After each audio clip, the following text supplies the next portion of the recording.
This tutorial is for a beginner version of Say Something. So the first thing I really want to have a look at are our little sections at the very start of the piece here. So our two sections are our key signature and our time signature. So the key signature here is just showing us that there are going to be two sharps in the piece. So there's two black notes. We know this is representing F because of our every good boy deserves fruit on the lines of the treble clef. And that top line it's kind of piercing through the middle section of our sharp symbol. So we've got a line going through this one. This one's actually in a space, so it's in between. So in our spaces we get F, A, C, E. So this is representing a C sharp. That means all of the Fs and all of the Cs in the piece will be sharps. That's including the Fs that are in this bottom space, because it's still an F, F, A, C, E. So they only just mark in, one section, like one area to just mark the note, but all of those notes in the piece are affected. So for example, here's an F here in that bottom space, that's a sharp. So if it helps, just go through, find all of these ones and just give them a little highlight or a circle or mark them in or something like that. Sometimes it just makes it a bit easier. So you're reminded that, I need to play a black note here and stay off the white key. So same goes for the left hand. These are both an F and a C as well. Usually, if you're better at reading the treble clef, just look at these ones because these have to be identical. You can't have one hand playing in one key and the other hand playing in another key. So we have a little repeat here because of that symbol there. That mirrors this symbol here. So we'd go through, we'd play this top line as normal, we'd get to this bar, we repeat straight back and we play all of that section again. And then the second time we just keep continuing. So you're just going to repeat that one time. This is our pedal line down the bottom here. So our foot's going to go down, it holds, and it's going to just go up and down on those little peaks. At the top here are our finger numbers. So 5 is pinky, 3 is middle, 5 is pinky, 1 is thumb. In the left hand, 1 is still your thumb, and 5 is still your pinky. We have two different types of lines as well. So these curved lines at the top are our phrases. So it means everything underneath is just going to be played nice and smoothly. It's just nice and smooth and connected. This line here is a little different. It is a little smaller, but it is joining two notes that are the same. So they're the same note. They're different types of notes. So that's a minim and that's a crotchet, but that doesn't matter here. It just means that it's joining two Gs. So these are two Gs in the bass clef. We don't play this note. This note just continues to hold for the duration of that. So sometimes it helps just to put a little cross or a line through some of those notes, just so you don't accidentally play them again. All the rest is pretty standard stuff through there. We get to the bridge. We've still got some ties. They won't be played, those notes there. These are all nice and smooth little pockets of notes here. Nice little phrases. So we get another repeat. And this time we get different endings. So this is our first ending and this is our second ending. So when we get to bar 23, so these are the bar numbers at the side, so it makes it easier to see where you're up to. So that's bar 22 here. That would make this bar 23. Once we get into bar 23 here, we'd play through as normal until we hit that other repeat sign. So we play all the way through here, all the way through here, all the way through to here. We hit the repeat, then we'd go back, and the second time we're playing it through, we'd actually jump to here then. So we'd go straight from this bar here to this bar here. We completely skip this bar just the second time. So that's our second ending. Then you just keep going through as normal. So there's another F sharp, that's going to be a sharp, that's going to be a sharp there as well. You're going to get some sharps in the left hand, like that's middle C there in the left hand, that middle note there. That's also going to be a sharp because of our key signature. Then we get right to the end and we have a rit, so we're gradually getting slower as we fade out. And it's good to get softer as well. I haven't marked dynamics in here because you can do what you like with the dynamics. It's a bit of a soft song. It has a few builds and things in the bridge, but you can add and play it however you like. So let's jump on the keys and I'll show you the positioning. So for our intro position, our right hand needs to be sort of around middle C. There's our middle C there. And we want to find the D just next to it. That's where our pinky's going to go. And we're just going to hold the pedal down if you've got a pedal. 1, 2, 3, 1, 2, 3, 1, 2, 3, 1, 2, 3. They're our first 2 bars. So the timing is important there. Make sure you hold the dotted ones for 3. And then the minims that aren't dotted, you hold for 2. And the crotchets, the coloured in ones, are worth 1. Our left hand position is actually going to be in a G position. So we've got pinky on G. There. So both of our hands are actually going to be in a G position. It's just that we're not going to play the G straight away. So the right hand from bar 1.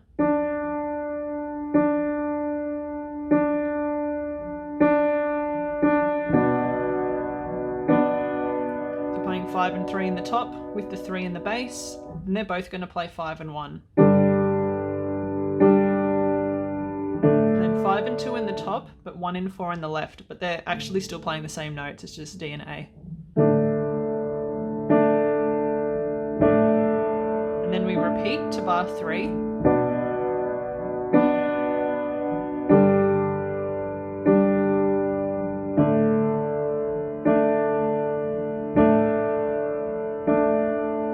And what I'm doing with the pedal is just lifting up my foot each time it goes up and down, that little line underneath the staff. So with my left hand, I'm holding it. And when my left hand does something new, foot up, down, foot up, foot down, up, down. Takes a little bit of getting used to, but if you haven't used the pedal before, don't worry about it too much. Then in the section where it says verse, so that's bar 7, I'm gonna move everything up a little bit. So we're around middle C here. Left hand still wants to be in a G position. So it's just going where your right hand literally just was. So it's just taking over where your right hand was. Your right hand moves up and they're both going to share this D. So both of your thumbs are going to just sit on it. So they can sit on top of each other, they can sit next to each other, like whatever you want. They won't actually play at the same time. Left hand's got 1 and 3, then 1 and 5. And then we've got that tie, so don't replay that bottom note. Then 1 and 4. Then 2 and 4. Make sure you got C sharp in bar 10. So make sure that C is a sharp because of the key signature. And it just does that pattern pretty much for the rest of the piece, like when you're in a verse. It does slightly different things in the bridge. That's just the pattern there. So we're just holding 1, 2, 3, 1, 2, 3, 1, 2, 3, 1, 2, 3, 1, 2, 3, 1, 2, 3, 1, 2, 3, 1, 2, 3. Pretty straightforward. The right hand again sharing that D. Watch out for F sharp. So don't have your finger sitting on this F. Stick it on that F sharp. That's your right hand position. So from bar 7 in the verse, left hand starts first. 1, 2, 3.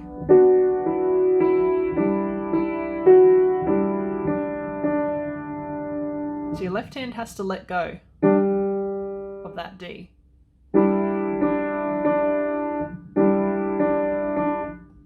Because otherwise your right hand can't play it if you're still holding it down. So what you're doing is you're just playing the chord. And that's what that tie is there for in bar 8. That G is just tied, so it holds, doesn't play again. Just like that. So that bar. And your left hand just goes back to normal. So bar 11.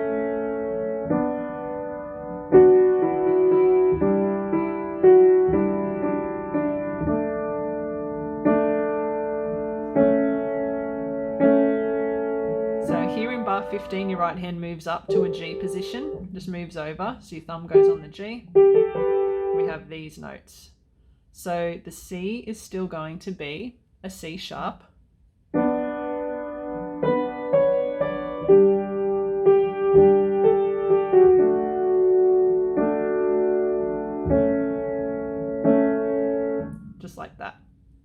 your right hand moves around just a little bit, left hand mostly stays in this position. Watch out for F sharp and C sharp, whether they appear in the left hand or the right hand. So on page 2 in bar 19, the right hand's going to move up again to a D position. So we kind of started in this D position near middle C. Then we moved up to this G position. Whoops. Now we're going to move up again to another D position. Make sure you've got your middle finger on that F sharp. Left hand is still where it was.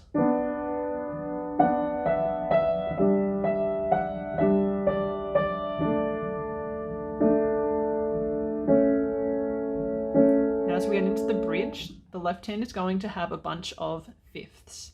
So they're notes that are 5 apart. So first we've got this D.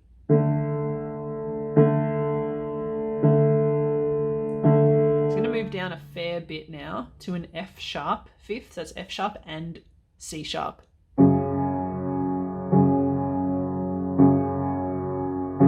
Just slide out for the G. And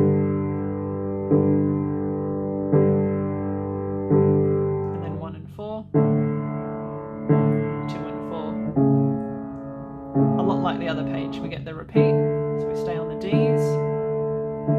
All 3 beats down to the F sharp.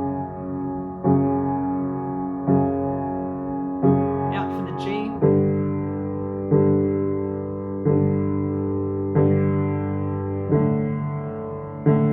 Now we skip that 1 section and go to that 2 in bar 31. Left hand's playing the same 2 notes anyway, but we just don't want to play them back to back. So the right hand is going to jump up a little bit. We were down in this middle D section at the beginning.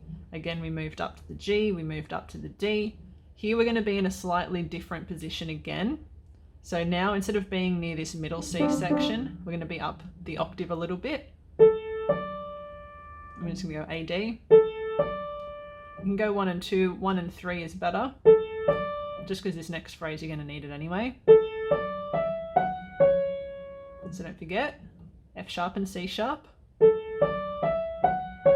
Then we're holding that through, now in bar 26. It's just going to move over a little bit.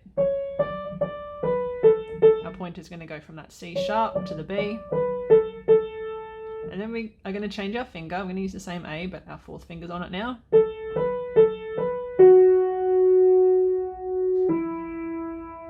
So another F sharp. So that was the first ending. Then we'd repeat. So this is the second time we're playing it. So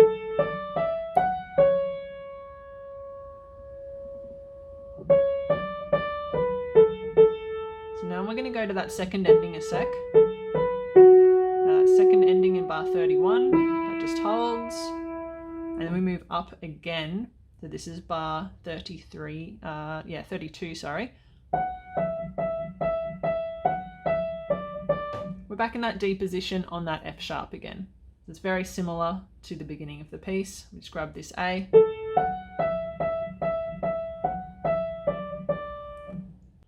So let's put that bridge all together. The left hand is just going to be keeping groups of 3 beats, so it keeps the speed and the tempo nice and steady. 1, 2, 3, 1, 2, 3, 1, 2, 3.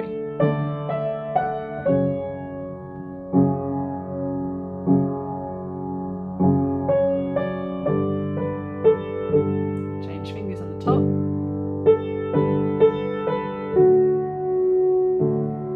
Then we're going to repeat to get the right hand ready to move up. So we're going to put our thumb on that A.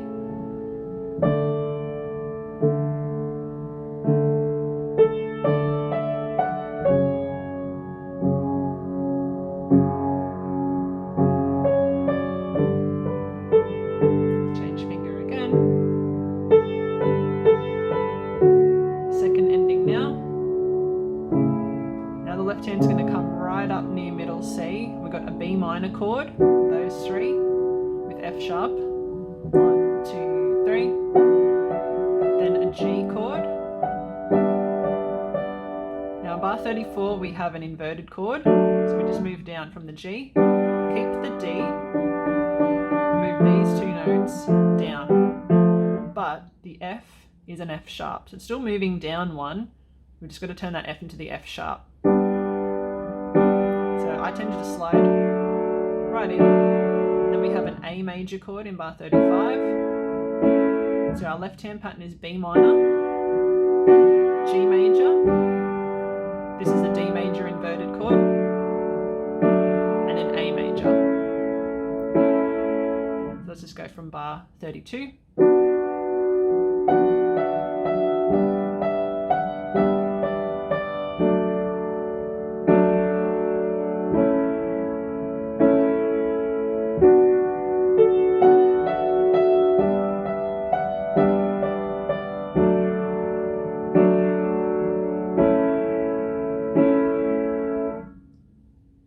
The right hand's going to move up a little bit from this B to C sharp to D. Just let your thumb come underneath it. Just swing out to grab that B. Then we just move back to our regular D position on the F sharp there. And it just moves down the octave. So we're going to be in the same position, we're just moving back down.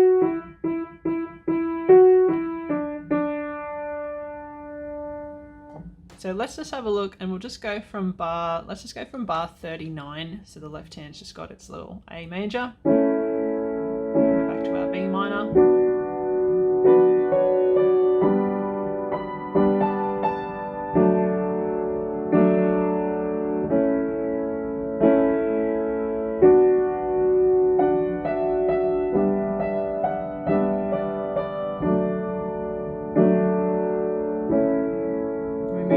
Down, sharing that D again, just like the beginning. And we start to slow down a little bit.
bye.